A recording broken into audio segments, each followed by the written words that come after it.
कहानी की शुरुआत में हमें मिडिल स्कूल की ग्रेजुएशन सेरेमनी दिखाई जाती है, जहां सारे बच्चे आखिरी बार एक दूसरे को मिल रहे होते हैं। और यहाँ एक लड़का कहता है, आसाकावा, मैं तुम्हें पसंद करता हूँ, क्या तुम मेरे साथ डेट पे चलोगी? तब वो लड़की कहती है, आईजू, तुम बहुत अच्छी हो, इसलिए मैं तुम्हें पसंद करती हूँ, पर तुम्हें डेट करने का आइडिया सोचकर मुझे उल्टी आती है। तब आईजू सोचता है, ये मेरा पहला ऐसा रिजेक्शन था जिसके बाद मुझे मरने का दिल किया। और तब हम यहाँ देखते हैं उसका एक दोस्त उसे देख रहा होता है और वो कहता है, चलो अब मुझे ये बताओ, तुम्हारे अभी तक कितने टोटल रिजेक्शन हो चुके हैं? तब आईजू कहता है, आखिरकार तुम इतने दिल तोड़ने वाले सवाल क्यों पूछ रहे हो? तब वो लड़का कहता है, क्योंकि आज के बाद मैं तुम्हें मिलने नहीं वाला हूँ। तब आईजू कहता है, ये समझ लो सेंचुरी पूरी होने वाली है। तब वो दोस्त कहता है, मुझे तो बहुत हैरानी हो रही है कि तुम 99 रिजेक्शंस के बावजूद इतनी हिम्मत रख रहे हो। इसके लिए तो तुम्हें प्राइज मिलना चाहिए। पर मुझे एक चीज समझ नहीं आ रही कि तुम 100 तक पहुँचे कैसे? आखिरकार तुमने पहली लड़की को कब पूछा था? तब आईजू कहता है, मुझे अब भी वो दिन याद है, ये तब हुआ था जब मैं 8 महीने का था। जिसे सुनकर उसका दोस्त हैरान हो जाता है। तब आईजू कहता है, मुझे एक गर्लफ्रेंड की बहुत ज्यादा जरूरत है, मैं स्नोबॉल की जगह लव बम्स की फाइट खेलना चाहता हूँ। तब वो लड़का कहता है कि पर मुझे ये नहीं समझ आ रहा तुम्हें इतने रिजेक्शन मिले क्यों? तुम तो इतने अच्छे हो।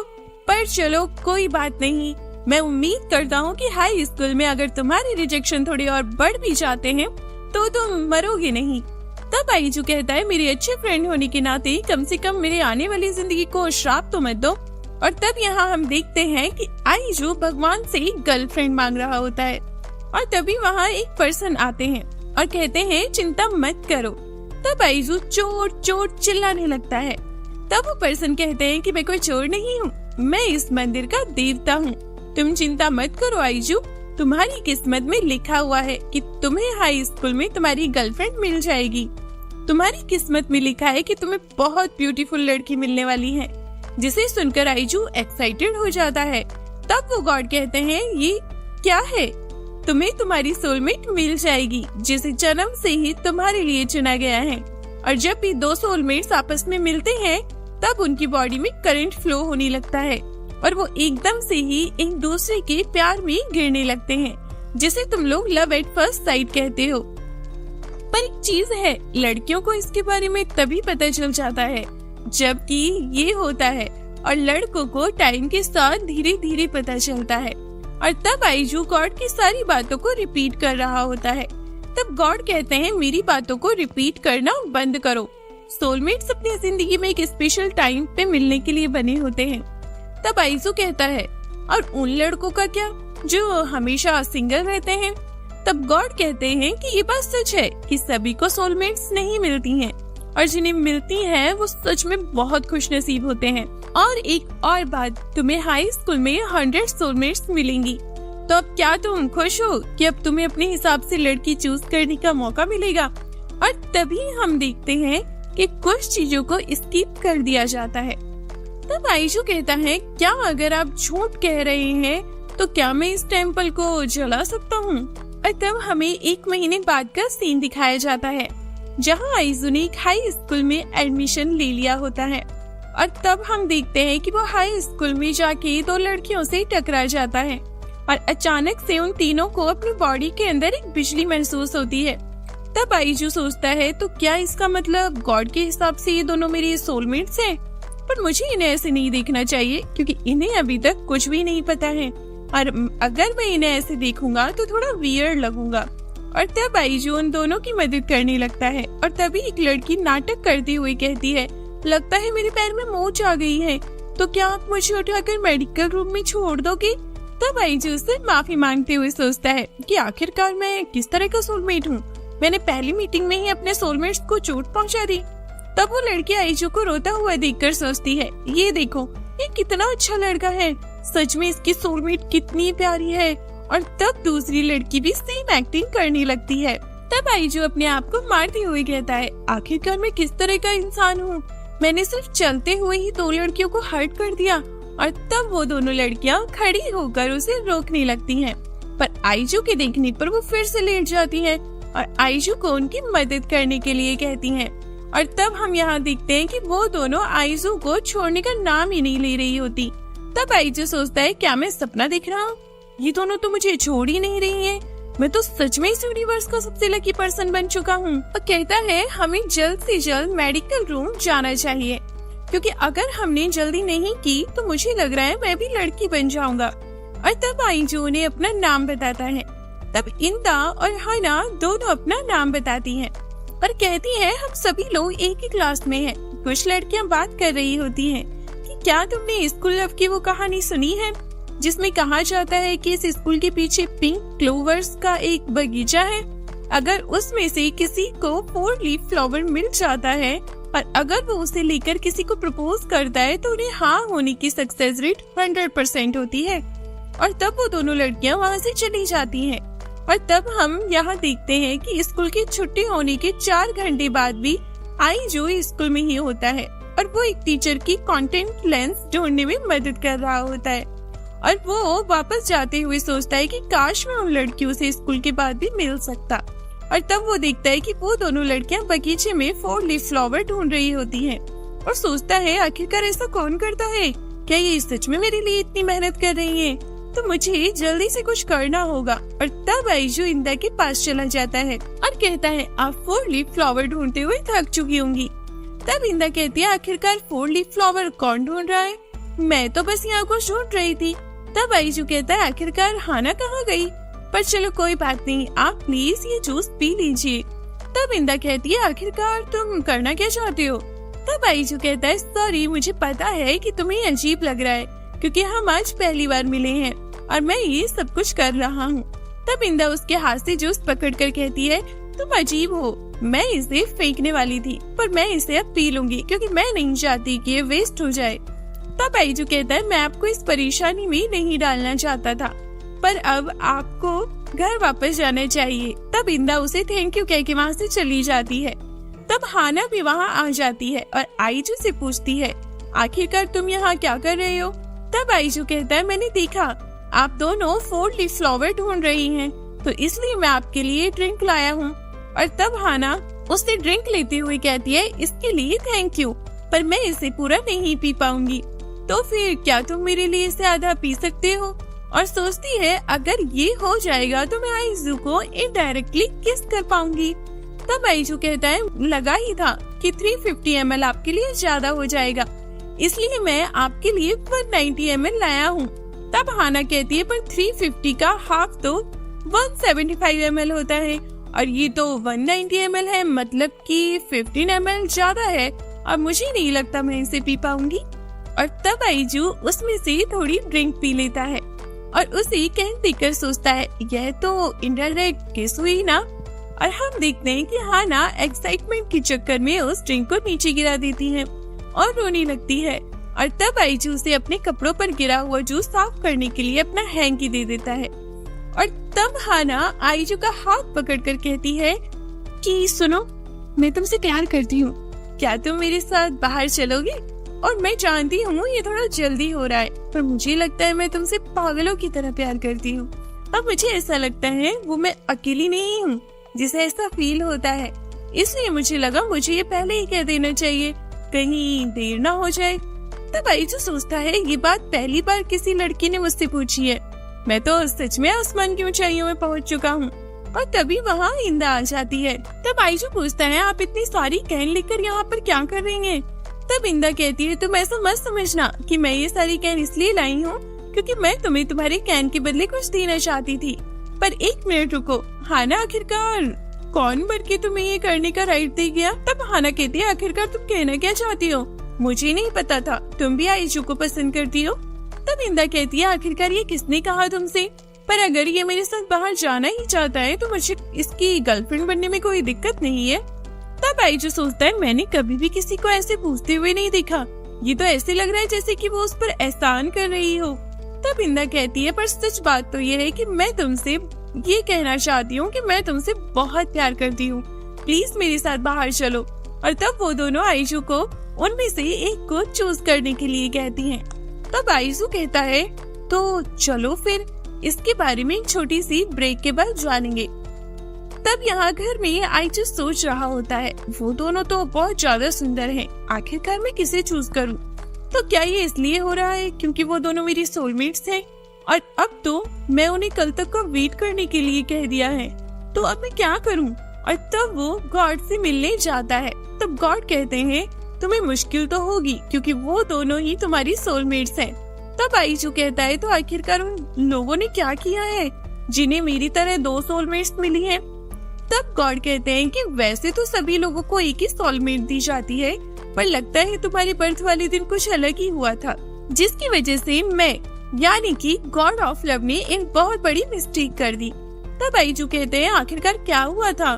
तब गॉड कहते हैं कि उस दिन फ्राइडे का दिन था और forest in the sky TV पर आ रहा था और उसे देखते देखते मैंने तुम्हारी 100 सोलमेट्स लिख दी। तब आईजू कहता है मुझे चीज बताइए, कौन सा गॉड टीवी देखते हुए काम करता है? और अगर हर एक पर्सन के लिए एक ही सोलमेट है तो उसे भरने की क्या जरूरत है? आखिरकार आपने मेरी जिंदगी के साथ क्या किया है? अगर मेरी एक ही सोलमेट होती तो शायद मुझे इतनी ज्यादा चिंता ही ना होती। तब गॉड कहते हैं वैसे मैं तुम्हें बता दूं कि आगे और भी बुरा होने वाला है। जब भी एक पर्सन अपने सोलमेट से मिलता है तब वो दोनों एक दूसरे को प्यार करके साथ रहते हैं, पर अगर ऐसा ना हो तो तब उनके साथ बहुत बुरा चीज होता है और वो मर जाते हैं।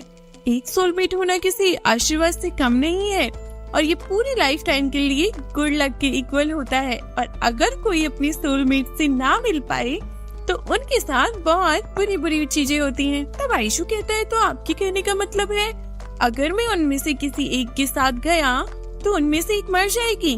तब आईशू रोते हुए कहता है आखिरकार अब मैं क्या करूं? तो गॉड उससे माफी मांगते हैं। तब आईशू यहाँ रोते हुए सोचता है पर 1 मिनट रुको, अगर मैं इन दोनों को बाहर जाने से मना कर दूं और बाद में मैं उन दोनों को अकेले में मनाऊं कि मैं उसे हर्ट नहीं करना चाहता था इसलिए मैंने तभी ये कहा, तो क्या तुम इसे सीक्रेट रख सकते हो? तो बस यही एक तरीका है जिससे मैं दोनों को डेट करके दोनों को मरने से बचा सकता हूँ। और तब यहाँ हाई स्कूल में वो दोनों आईजू के आंसर का वेट कर रही होती हैं। तब आईजू कहता है हम दोनों को अपनी गर्लफ्रेंड बनाना चाहता हूँ, जिसे सुनकर इंदा गुस्सा हो जाती है। और तब हमें पिछले दिन का सीन दिखाया जाता है जहाँ आईजू उन दोनों को अलग अलग प्रपोज करने के बारे में सोच रहा होता है और तब अपने आप को मुक्का मार के कहता है आखिरकार मैं उन दोनों के साथ ऐसा कैसे कर सकता हूँ? उन दोनों ने सब कुछ मुझे साफ साफ कहा है और मुझे पता है कि किसी से अपने प्यार का इजहार करना कितना मुश्किल होता है, तो इसलिए मुझे उनसे लॉयल रहना होगा। और कहता है मैं ये डिसाइड ही नहीं कर पाया कि मैं किसे चुनूं। मैं आप दोनों से बहुत ज्यादा प्यार करता हूँ, इसलिए मैं किसी एक को नहीं चुन सकता। तो प्लीज आप दोनों मान जाइए और मैं वादा करता हूँ कि मैं अपना खून पसीना एक कर दूंगा और आप दोनों को खुश रखूंगा। तो प्लीज आप दोनों मान जाएं। तब इंदा इस बात के लिए मना करने लगती है और तब आईजू उन दोनों के लिए पिंक 4 लीफ फ्लावर लाता है। तब हाना कहती है हमने तो इन्हें पूरे बगीचे में ढूंढा था, हमें तो एक भी नहीं मिला, आखिरकार ये आपको कैसे मिला? तब आईजू कहता है मैंने एक टीचर की मदद से पूरी रात इसे स्कूल में ढूंढा है। तब इंदा कहती है क्या तुम पागल हो कि जो तुम ऐसे अंधविश्वास पर विश्वास कर रहे हो? और मुझे पूरा विश्वास है तुम ये सब कुछ हमें बनाने के लिए कर रहे हो, पर मैं इतनी आसानी से तुम्हारी बात को नहीं मानूंगी। तब आईजू कहता है पर मैं ये सब कुछ इसलिए नहीं कर रहा हूँ। तब इंदा कहती है फिर आखिरकार तुम ये किसके लिए कर रहे हो? आखिरकार तुम ऐसे बेकार सी बातें कैसे कर सकते हो? तब आईजू कहता है मैंने ये सब कुछ इसलिए किया क्योंकि मैंने देखा आप दोनों इसे ढूंढने में बहुत परेशानी हो रही थी। मुझे लगा कि अगर मैं आपको अपने आंसर के साथ ये गिफ्ट में दूंगा तो आप खुश हो जाएंगी। और तब हम देखते हैं कि हाना आईशू के ऑफर के लिए मान जाती है और कहती है कि मैं इससे बहुत प्यार करती हूँ और मैं इसके अलावा किसी और के साथ प्यार करने के बारे में सोच भी नहीं सकती, तो इसलिए मुझे इससे कोई प्रॉब्लम नहीं है। तब इंदा भी इस बात के लिए मान जाती है। इसके बाद आईजू कहता है कि मैं आप दोनों से प्रॉमिस करता हूँ कि मैं आप दोनों को बहुत खुश रखूंगा। और तब हमें बताया जाता है कि इस तरह आईजू की लव लाइफ स्टार्ट होती है। पर हमें भूलना नहीं चाहिए कि अभी तो 98 सोलमेट्स बाकी जो है। खैर कहानी में आगे हम देखते हैं कि आईजू अपनी खुशी के बारे में एक पोल से बात कर रहा होता है और तब वहाँ इंदा और हाना आ जाती हैं। तब इंदा कहती है, क्या तुम सच में इस फोन से बात कर रहे हो? तब आईजू कहता है कि वो तो मैं इसलिए कर रहा था क्योंकि मैं गर्लफ्रेंड की मिलने की खुशी में रात भर सो ही नहीं पाया। और तब हम देखते हैं हाना आईजू का हाथ पकड़ लेती है, जिससे आईजू शर्माने लगता है और हाना भी एक्साइटेड हो रही होती है। और फिर हम देखते हैं कि आईजू इंदा का भी हाथ पकड़ लेता है, जिससे वो भी शर्माने लगती है और कहती है, मुझे इतना भी अच्छा नहीं लग रहा है, पर अगर तुम्हें अच्छा लग रहा है तो कोई बात नहीं। और तब हम देखते हैं कि वो तीनों के तीनों सिर्फ लव के बारे में सोच रहे होते हैं। तब आईजू उन्हें घर आने को कहता है और तब वो दोनों खुश हो जाती हैं। और यहाँ स्कूल में हम देखते हैं कि वाइस प्रिंसिपल एक लड़के के पीछे भाग रही होती है। तब हाना कहती है कि ये यहाँ की वाइस प्रिंसिपल है, जो कि स्कूल रूल्स को लेकर बहुत स्ट्रिक्ट है। अगर इन्होंने तुम्हें कॉरिडोर में भागते हुए देख लिया तो ये तुम्हारा जहन्नुम तक पीछा करेंगी, और अगर ये तुम्हें पकड़ लेती है तो तुम्हें ये फ्रेंच किस देंगी। तब आईजू कहता है, ये तो इमोशनल डैमेज है। तब हाना कहती है कि ये सिर्फ इमोशनल ही नहीं, फिजिकली भी हर्ट करता है, क्योंकि इनके किस अटैक से कोई नहीं बच सकता। तब हाना आईजू से पूछती है, क्या तुमने पहले कभी किसी को किस की है? तब आईजू कहता है कि नहीं, तुम दोनों ही मेरी पहली गर्लफ्रेंड्स हो। तब वो दोनों सोचती है, इसका मतलब जो पहले जाएगा उसे पहली किस मिलेगी। और तब वो दोनों एक दूसरे को घूरना शुरू कर देती हैं। और तब हम देखते हैं कि लंच में वो तीनों स्कूल की छत पर बैठकर खाना खाने लगते हैं। तब हाना आईजू को अपने हाथों से खाना खिलाने लगती है, जिससे वो बहुत खुश हो जाता है। तब इंदा भी शर्माते हुए जैसे ही आईजू को कुकी खिलाने लगती है, वो कुकी आईजू की आंख में लग जाती है और तब उस कुकी को खाकर आईजू बहुत खुश हो जाता है। हाना अपने बैग में से खाने के लिए वॉकी स्टिक्स निकालती है, पर हम देखते हैं कि उसने उनका जो पकड़ने वाला हिस्सा होता है उसे तोड़ दिया होता है। और तब वो कहती है कि अब हम इसे अपने हाथों से नहीं पकड़ सकती, तो आखिरकार मैं इसे तुम्हें खिलाऊंगी कैसे? पर एक मिनट रुको, मैं तुम्हें इसे खिला सकती हूँ। और तब आईजू जैसे ही उस स्टिक को खाने लगता है, वो देखता है कि हाना दूसरी साइड से उस स्टिक को खा रही होती है और वो धीरे धीरे उसके क्लोज आ रही होती है। और तब हम देखते हैं कि इंदा जैसे इस चीज से जेलस होके वो आईजू को स्टिक खिलाने लगती है।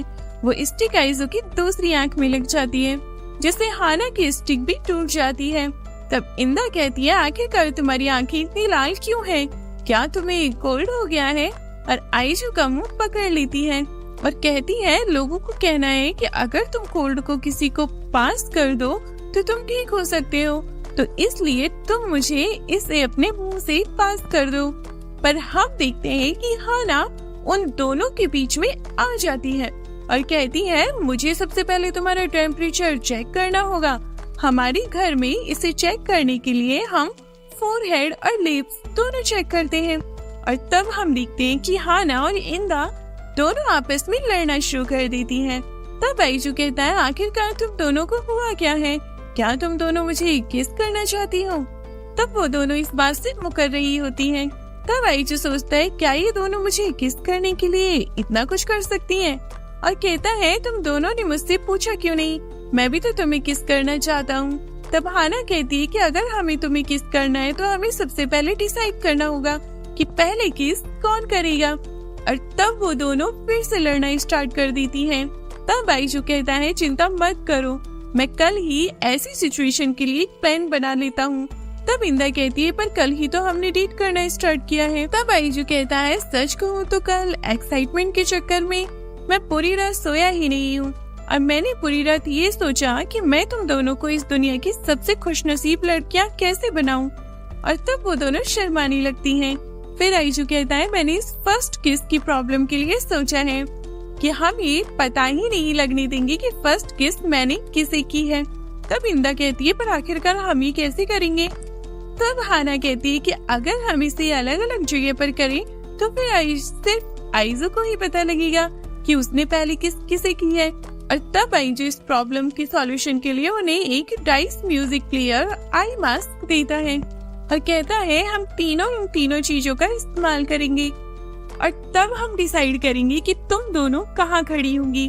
और उसके बाद मैं घूमकर फुल वॉल्यूम में गाने सुनूंगा, जिस वजह से मैं तुम दोनों की नॉइज और मूवमेंट को बिल्कुल भी नोटिस नहीं कर पाऊंगा। और तब तुम दोनों डाइस को रोल करके ये डिसाइड करना कि तुम कहाँ खड़ी होंगी, और जब तुम दोनों तैयार होंगी तब मुझे मैसेज भेज देना, और तब मैं अपनी डाइस को रोल करूँगा और अपना आई मास्क पहन लूंगा, और अगर उस पर ऑड आता है तो मैं राइट में जाऊंगा, और अगर इवन आता है तो मैं लेफ्ट में जाऊंगा, और तब मैं बारी बारी तुम दोनों को किस करूंगा। और क्योंकि तुमने भी आई मास्क पहने होंगे तो इससे तुम्हें भी पता नहीं चलेगा कि फर्स्ट किस किसे मिली है, और जब मैं तुम्हें किस करके अपनी जगह पर वापस जाऊंगा तब मैं तुम दोनों को मैसेज करूंगा, तब तुम दोनों फिर से डाइस को रोल करना और अपनी जगह बदल लेना, जिससे कि हम तीनों को ये पता ही नहीं चलेगा कि फर्स्ट किस किसको मिली। जिसे सुनकर हाना बहुत एक्साइटेड हो जाती है, और तब इंदा कहती है कि इसमें तो चीटिंग भी हो सकती है, और तब आईजू इन दोनों को चीटिंग ना करने के लिए वादा करने के लिए कहता है, और कहता है अगर किसी ने भी ये वादा तोड़ा तो मैं अपनी आँखें सैक्रिफाइस कर दूंगा। और तब वो दोनों सोचती हैं कि मैं ये कसम खाती हूँ कि मैं ये प्रॉमिस कभी नहीं तोड़ूंगी। और फिर हम देखते हैं कि एक बिल्ली के चक्कर में उनका प्लान 2 बार फेल हो जाता है। तब आईजू कहता है हम इसे तब करेंगे जब हम कामयाब नहीं हो जाते, और हम देखते हैं कि वो लोग शाम तक फेल होते रहते हैं। तब आईजू कहता है कि किसे पता था कि किस करना इतना मुश्किल हो सकता है। तब इंदा कहती है मुझे लगा ही था कि ये स्टूपिड प्लान कभी काम नहीं करेगा, और तब वो दोनों आईजू को लेकर आपस में लड़ना स्टार्ट कर देती हैं। तब आईजू कहता है बस करो, ये सारी मेरी गलती है, और ये सब कुछ इसलिए हो रहा है क्योंकि मैंने अपनी पहली किस कभी की ही नहीं। मैं एक ही यूजलेस और अनएक्सपीरियंस बॉयफ्रेंड हूँ। और तब वो वहाँ से भाग जाता है, और तब वो कॉरिडोर में भागते हुए वाइस प्रिंसिपल को जोर जोर से आवाज लगाने लगता है। और तब हम देखते हैं कि जैसे ही वाइस प्रिंसिपल आईजू को किस करने लगती है, इंदा आकर उन्हें गले से पकड़ लेती है। तब वाइस प्रिंसिपल कहती है टीचर को मारना रूल्स के खिलाफ है। तब इंदा कहती है तो स्टूडेंट्स को किस करना ये भी रूल्स के खिलाफ ही है। तब हाना चिल्लाती हुई कहती है कि देखो बोर्ड ऑफ एजुकेशन की तरफ से एक इंस्पेक्टर आया है, और उन्हें ऊपर बुलाने का नाटक करने लगती है। और तब हम देखते हैं कि वाइस प्रिंसिपल यह कुछ सुन के वहाँ से चली जाती है। तब हाना आईजू से कहती है आखिरकार तुमने ऐसा क्यों किया। तब आईजू कहता है मैं तुम दोनों से बहुत प्यार करता हूँ, इसलिए मैं चाहता हूँ कि तुम दोनों इकट्ठे रहो, और अगर मेरी पहली किस किसी भी वजह से तुम्हारे बीच में लड़ाई हो रही है तो मैं इसे वेस्ट करना ज्यादा अच्छा समझूंगा। और तब हाना और इंदा एक दूसरे की तरफ पॉइंट करते हुए कहती है अगर तुम अपनी फर्स्ट किस को ऐसे वेस्ट करना चाहते हो तो तुम इसे किस कर सकते हो। जिसे सुनकर आईजू उन दोनों को गले लगा लेता है और उन्हें एक साथ किस करने का आइडिया देता है, जिसे सुनकर वो दोनों चौंक जाती हैं। तब आईजू कहता है मैंने पहले यही सोचा था, और इस चीज में तुम दोनों एक दूसरे को किस करोगी, तो इसलिए मुझे लगा कि तुम दोनों इस चीज के लिए तैयार नहीं होगी, पर अब मुझे विश्वास है कि तुम दोनों ये कर लोगी। और तब वो तीनों एक दूसरे का हाथ पकड़ लेते हैं, और तब वो तीनों किस करने लगते हैं। और अगले दिन हम देखते हैं कि वो तीनों कुकिंग बुक ढूंढने आए होते हैं। तब हाना कहती है मुझे पता है आईजू तुम्हें कल मेरे हाथ से बने हुए रोल बहुत पसंद आए थे, तो इसलिए मैं तुम्हारे लिए और भी चीजें बनाना चाहती हूँ। और तब इंदा भी यही बात करती है और शर्मा जाती है, और तब वो दोनों एक ही बुक को पढ़ने के लिए आपस में बहस करने लगती हैं। तब आईजू कहता है अब तुम्हें इकट्ठे रहना चाहिए क्योंकि अब तो तुमने इकट्ठे किस भी किया है, जिससे वो दोनों शर्मा जाती हैं। और तब हम देखते हैं कि आईजू लाइब्रेरी में एक और लड़की से टकरा जाता है और उन दोनों को वो सोलमेट वाला करंट फील होता है। और फिर हम यहाँ पे सीन कट होता देखते हैं और हमें एक लड़की को दिखाया जाता है जो बोल रही होती है कि जब मैं पैदा हुई मेरा भाग्य डिसाइड हो गया था, मेरी किस्मत में अकेले जीना लिखा था, एक प्रिंसेस के लिए इससे बचना पॉसिबल नहीं था। फिर भी मैं चाहती थी कि इसके बाद दिखाया जाता है तब जब आईजू और वो लड़की बुक निकाल रहे होते हैं एक साथ और उनकी बॉडी में शॉक लगता है।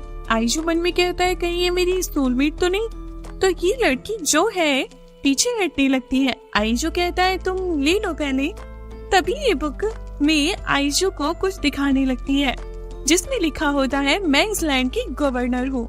इसके हाथ में लगा बैंड देख के रेटो कहता है क्या तुम्हारा मतलब है कि तुम लाइब्रेरियन हो। ये फिर से इसे पढ़ाने लगती है और जिसमें लिखा होता है कि तुमने सही कहा। आईजू मन में कहता है कहीं ऐसा तो नहीं कि लाइब्रेरी में बोलना मना है। अब ये फिर से आइजू को बुक के जरिए पूछती है कि तुम यहाँ किस लिए आए हो। आइजू इशारा करके समझाने लगता है कि फनी नॉवेल लेने आया हूँ। लड़की इसे बुक के जरिए कहती है कि फिर तुम कुछ बोल क्यों नहीं रहे हो। आइजू पढ़कर जोर से कहता है सेम क्वेश्चन मेरा तुमसे है। अब ये लड़की फिर से इसे बुक के जरिए कहती है कि मुझे लोगों से बात करना काफी मुश्किल लगता है, मैं किसी और को भेजती हूँ, और यहाँ से भागने लगती है। आइजू इसके पीछे भागता है और रोक के कहता है माफ करना, मुझे समझ नहीं आया था, क्या तुम मेरी मदद कर सकती हो। तब आइजू इसे कुछ और रोमांस बुक रिकमेंडेड करने को कहता है। ये सुनते ही ये लड़की इधर उधर जाके बुक्स कलेक्ट करने लगती है और कुछ ज्यादा ही कर लेती है, जिन्हें देख के आइजू हैरान रह जाता है। अब ये इसे बुक के जरिए कहती है सॉरी, इनमें से सेलेक्ट कर लो और जाओ।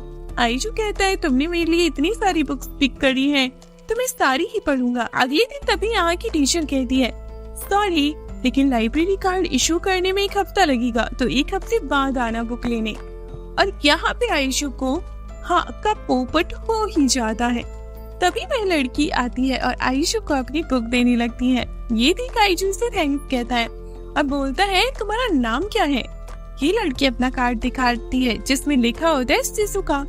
आइशू कहता है हम तो सेम क्लास में हैं, मेरा नाम आइशू है और बुक देने के लिए थैंक यू। इसके बाद आइशू जाता है इन दोनों के पास जो आइशू के लिए बुक में डिशेस देख रही होती हैं बनाने के लिए, और ये देखकर आइशू की आंख में आंसू आने लगते हैं।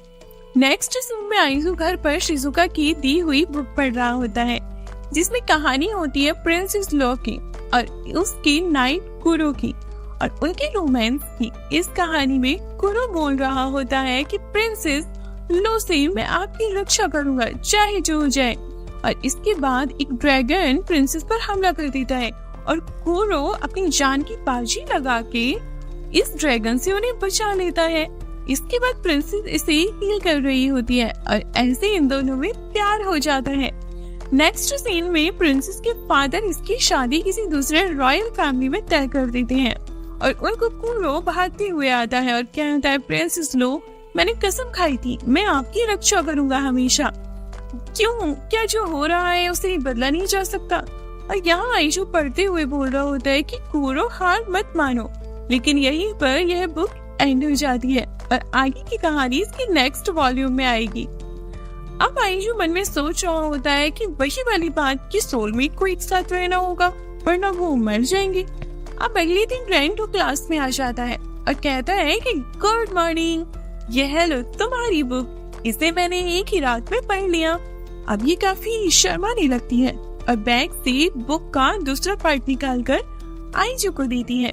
ये देखकर आइजू खुश हो जाता है और कहता है इसके बदले मुझे कुछ करना चाहिए तुम्हारे लिए, 1 सेकंड के लिए जरा मेरे साथ आओ, और इसे ले जाके ड्रिंक पीता है। इसके बाद ये दोनों साथ में बैठे हुए होते हैं। आइजू कहता है क्या तुम बुक्स ज्यादा पढ़ती हो। शिजुका सर हिला के हाँ कहती है। आइशू कहता है तभी तुम्हें इस सीरीज के बारे में इतना पता है, मैंने काफी सारी रोमांस नोवेल पढ़ी हैं, लेकिन जो तुमने दी वो कमाल की थी। शिजुका हंसने लगती है और इसे बिग बुक खोल के पढ़वाती है जिसमें शिजुका ने लिखा होता है कि ये मेरी फेवरेट है और ये मेरे पास काफी टाइम से है। आइशू कहता है समझ आया कि तुम हमेशा कैसे सही पेज खोल के जो कहना होता है वो कह देती हो, तुम्हें इस बुक की हर चीज अच्छे से पता होगी, मैंने कभी ऐसे कोई बुक बार बार नहीं पढ़ी, ये बहुत ही कूल है। तभी शिजुका जो है इसे फिर कुछ पढ़ाती है जिसमें लिखा होता है कि मैं इस तारीफ के काबिल नहीं हूँ, ये बस नेचुरली हो गया, मेरी जिंदगी में ऐसा कोई ऐसा नहीं रहा जिसे मैं दोस्त कह सकूं। जो दुनिया मैंने इस बुक के जरिए देखी मुझे उससे राहत मिली है। मैं तुम्हें दिल से तुम्हारा शुक्रिया अदा करती हूँ कि तुम मेरे जैसे पर्सन से दूर नहीं भागे। आइशू कहता है लेकिन मैं ऐसा क्यों करूँगा। अब शिजुका कुछ नहीं बोलती। आइशू कहता है कि फर्स्ट वॉल्यूम फिर से ले सकता हूँ, मैं बुक को जल्दी लौटा दूंगा। और नेक्स्ट सीन में लाइब्रेरी में टीचर कहती है तुम काफी खुश लग रहे हो शिजुका, क्या कुछ अच्छा हुआ है तुम्हारे साथ। ये सुनकर शिजुका शर्माने लगती है और बुक दिखाती है जिसमें लिखा होता है कि ऐसा कुछ नहीं है, मैं बस अपनी ड्यूटी कर रही हूँ। टीचर बोलती है मैं समझ गई। इसके बाद शिजुका वही बुक देख रही होती है जो उस दिन आइजू लेकर आ रहा था और इसे निकालने लगती है। अब अगले दिन स्कूल में शिजुका ने जो बुक आइजू को दी थी उसकी वो 3rd वॉल्यूम लाई थी, लेकिन यहाँ पर नहीं होता। इसके बाद 2 दिन निकल जाते हैं और अब ये बाहर जा रही होती है। इसे आइजू दिखता है। बेंच में बैठा हाना और इंदा इससे पूछ रहे होते हैं कि तुम आजकल नींद में रहते हो ज्यादा। आइजू कहता है हाँ, आजकल रात में काफी बिजी रहता हूँ। अब रात में बिजी, इसका कुछ अलग ही मतलब सोचने लगते हैं। आइजू कहता है क्या हुआ? ये बोलती है कुछ नहीं। फिर हाना आइजू को एकदम से किस कर देती है और कहती है मैं बस अपनी एनर्जी शेयर कर रही थी तुमसे, और ये खुश होकर उसे हक करता है। ये देख इंदा कहती है मेरे पास भी काफी एनर्जी है, और इसे किस करने आगे बढ़ती है, लेकिन अपना सर दे मारती है। ये सब कुछ शिजुका देख लेती है और मन में कहती है आइजू की ऑलरेडी गर्लफ्रेंड है, और काफी दुखी हो जाती है और अपना पास्ट याद करने लगती है। जो बच्चे इससे कह रहे होते हैं कि तुम हमेशा इस बुक के जरिए क्यों बात करती हो, क्या तुम नॉर्मली बात नहीं कर सकती? इसकी मॉम भी इसे मारती है और कहती है तुम बाकी बच्चों जैसी क्यों नहीं बात करती हो, और इस पर चिल्ला रही होती है। अब ये बोल रही होती है कि किसी के पास मुझसे बात करने का टाइम नहीं है। नेक्स्ट दिन आइजू शिजुका के पास आता है और कहता है तुमने मुझे अपनी बुक्स दी थी, तो आज उसके लिए मैं तुम्हें कुछ देना चाहता हूँ। और वो इसे एक ऐप इंस्टॉल करने को कहता है फोन में, और शिजुका ऐसा ही करती है। अब आइजू इसे कुछ फाइल सेंड करता है और ओपन करने को कहता है। ये ओपन करती है तो इसमें वही स्टोरी होती है जो बुक में थी, जो शिजुका ने इसे दी थी। ये मन में कहती है लेकिन इसकी ई बुक तो रिलीज ही नहीं हुई है। आइजू कहता है इसकी कोई भी लाइन टच करो, और ये जब करती है तो इसमें से आवाज आती है। आइजू कहता है ये टेक्स्ट टू स्पीच सॉफ्टवेयर है, और जो भी तुम टच करोगी वो ये बोलेगा। शिजुका मन में कह रही होती है इसने पूरी बुक को इसमें टाइप किया है। आइजू कहता है जब तुम बुक के जरिए बात करती हो तो तुम्हें और सामने वाली पर्सन को बुक में देखना पड़ता था, जिसकी वजह से तुम फेस टू फेस बात नहीं कर पाती थी। तो अगर इस ऐप को यूज करोगी तो सामने देख के बात कर पाओगी। तो मैं तुम्हारे लिए बातचीत को आसान करना चाहता हूँ बाकी लोगों के साथ, चलो मुझे कुछ बोल के दिखाओ। और ये लाइन को टच करती है और आवाज आती है आई लव यू। ये सुनकर आइजू हैरान हो जाता है और शिजुका रोने लगती है और टच करके कहती है माफ करना, इसे इग्नोर करना, मुझे आंसर नहीं चाहिए। मुझे पता है कि तुम्हारे पास ऑलरेडी गर्लफ्रेंड है, मैं बस अपनी फीलिंग्स बताना चाहती थी। ये सुनकर आइजू मन में कहता है ऐसा इसलिए नहीं कि मेरी सोलमेट है या फिर मुझे इसकी जिंदगी बचानी है, मैं इससे सच में। और फिर वो शिजुका को पकड़ के कहता है लव यू टू। ये फोन में टच करके कहती है लेकिन हम एक साथ नहीं रह सकते। आइजू कहता है अगर भाग्य हमारे बीच आया तो हम उसे भी ब्रेक कर देंगे, और वो शिजुका को हग कर लेता है। नेक्स्ट दिन आइजू इंदु और हाना के पास शिजुका को लेकर जाता है और कहता है क्या तुम्हारी परमिशन मिल सकती है इसे मेरी न्यू गर्लफ्रेंड बनाने की? इंदु चिल्ला के कहती है क्या तुम्हारा दिमाग खराब हो गया है? और हाना कहती है तुम्हें न्यू गर्लफ्रेंड मिली और तुमने फिर भी हमें नहीं छोड़ा, तुम इतने अच्छे कैसे हो सकते हो? आइजू कहता है मेरी फीलिंग्स जो तुम्हें लेके है ऐसा नहीं है कि शिजुका पर भी शिफ्ट हो गई है। मैं तुम तीनों को अच्छे से रखूंगा, बल्कि पहले से भी अच्छे से। और अगर तुम्हें कभी लगी कि मैं ऐसा नहीं कर रहा हूँ तो मुझे बोलना, मैं अपनी जान दे दूंगा। और हाना ये सब सुन के इसकी तारीफ कर रही होती है और इंदा कहती है हाँ मैं समझ गई, तुम तो सीरियस हो। तो अब ये जो लव ट्रायंगल है लव रीटैंगल बन चुका है। क्या आइजू इसे हैंडल कर पाएगा? और हमें भूलना नहीं चाहिए कि अभी तो 97 सोलमेट्स बाकी जो है, तो फिर आखिरकार इसके आगे क्या होगा? ये जानने के लिए वीडियो को लाइक करके कमेंट कीजिए, पार्ट 2 और चैनल को भी सब्सक्राइब कर लीजिए ताकि आप आगे के पार्ट्स को मिस ना कर दें। Okay, bye bye.